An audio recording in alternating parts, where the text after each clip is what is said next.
Pemimpin tertinggi Iran Ayatullah Ali Khamenei meminta Teheran mempersiapkan serangan balasan ke Israel.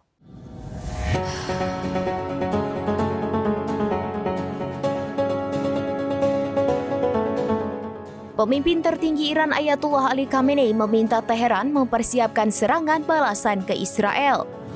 Serangan Israel pada pekan lalu itu membuat Khamenei memerintahkan agar Iran membalas dengan menargetkan fasilitas militer negara Zionis tersebut.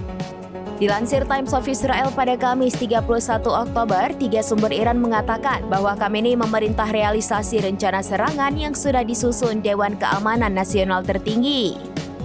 Susunan tersebut mencakup daftar kemungkinan target militer Israel. Sementara itu, dalam laporan yang sama, pejabat senior Iran memperingatkan akan adanya respons keras dan tak terbayangkan ke Israel. Para pemimpin Iran telah mengancam akan melakukan tindakan balasan setelah Angkatan Udara Israel menyerang baterai anti pesawat dan lokasi radar di seluruh Iran pada 26 Oktober lalu. Meski begitu, Iran mengklaim serangan mendadak tersebut hanya menyebabkan kerusakan minimal. Sementara Israel menegaskan serangannya berhasil menghancurkan pertahanan udara dan kemampuan produksi rudal Iran.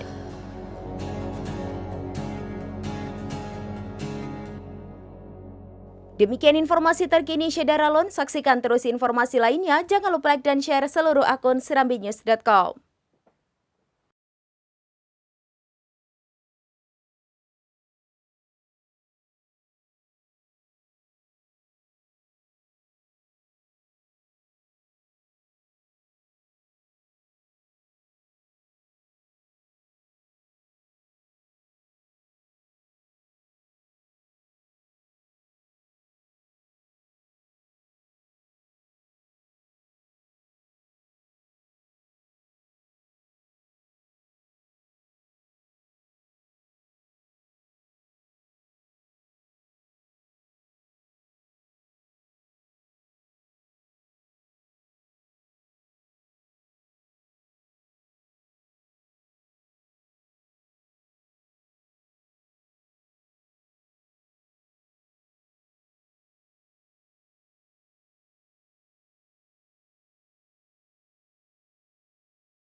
Download Tribun X sekarang, menghadirkan lokal menjadi Indonesia.